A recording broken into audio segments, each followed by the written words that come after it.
Today we'll visit a KOMINQA listing that's almost being given away. We'll try to find out why. Is it some personal reason with the owner, or is it the condition of the KOMINQA itself?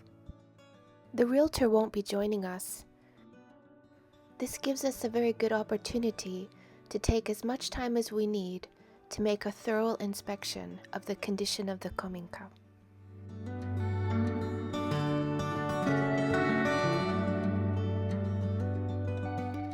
For inspecting a property, I bring at least 4 items. First, flashlight or headlamp. Second, room shoes. Third, personal protective equipment. And fourth, a camera. First of all, flashlight or headlamp. A flashlight is essential, though I recommend using a headlamp for hands-free convenience, like I'm wearing in this video. It's especially helpful when climbing steep stairs or opening old, tricky doors. Most properties provide slippers for visitors, but they often don't fit properly or feel secure enough. In this video, I'm using a slip-on tabi shoe that are simple, comfortable, and safe for exploring.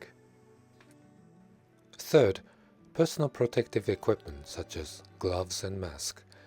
Dusty areas are common during property inspections, especially in homes that haven't been cleaned in years or even a century. Gloves and a mask will keep you protected while checking the condition of KOMINQAs. Fourth, camera. Taking plenty of photos and videos is a must. When you're on site, it's easy to feel overwhelmed by the house's condition and the belongings left by the owner. Documenting everything allows you to review the details later at home and carefully assess your options. When inspecting a property, there are key points to examine during your inspection. Every property is unique, so creating a universal checklist isn't practical. Instead, I use 3 W's and H method: what, where, why, and how. Namely, what to check, where to check, why it happened, and how to repair. For this particular property, I set these what to check priorities. First of all, water leaks. Second, termite damage. Third, structural damage. And fourth, asbestos. First point to check is water leaks. Where to check? Check areas like the attic, ceiling, and floor for watermarks or discoloring, which are often easy to spot on surfaces made of natural materials like wood and paper. Why does it happen? How are the roof and exterior walls? Are they in good condition? Look closely for any visible damage or signs of deterioration. Roof problems are particularly concerning and can be a major red flag when considering the purchase of a KOMINQA. In this case, the house had missing roof tiles. However, no evidence of water leak was present. Second what to check is termite damage. Where to check?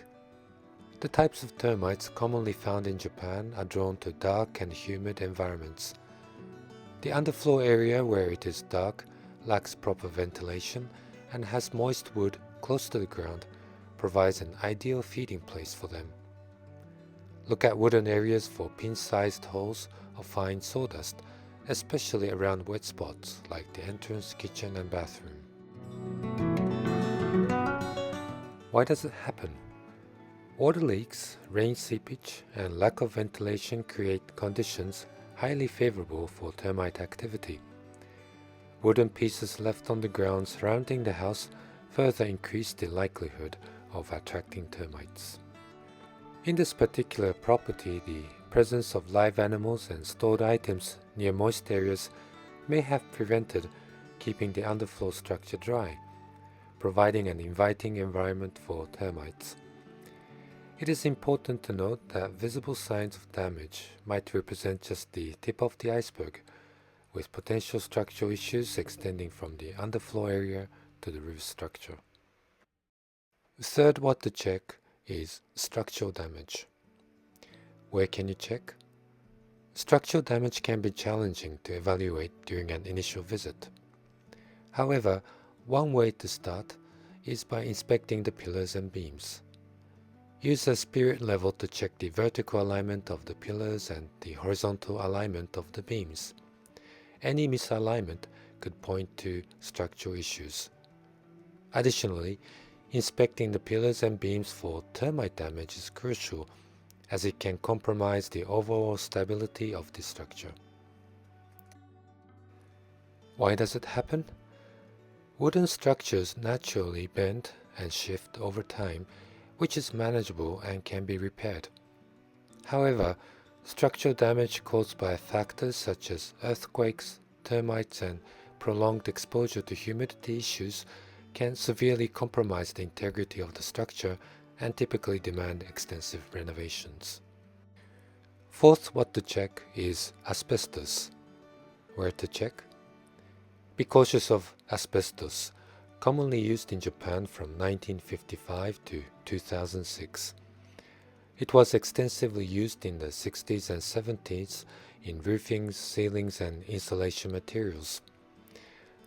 This house was built in the early 1900s when asbestos was not introduced in Japan.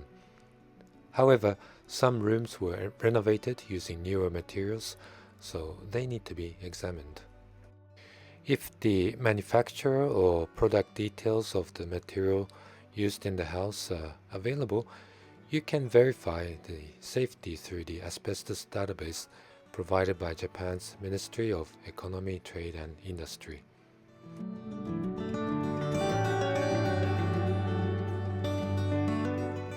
The final question is how? How to repair your Kominka? When it comes to repairs, careful planning is essential. It's crucial to preserve the structural integrity while maintaining the timeless beauty of the aged materials. Keep in mind that legal requirements and the local environment can greatly influence your choices. A professional inspection may be necessary to ensure the best results. Need guidance? Feel free to reach out for assistance before starting your journey to owning a Kominka. Our suspicions were correct. The house condition had issues. Two major concerns: termite damage, main pillar misalignment. To the former owner, either of these issues could have been reason enough to get rid of the Kominka. And to the average KOMINQA buyer, it may be reason enough not to take on such a property.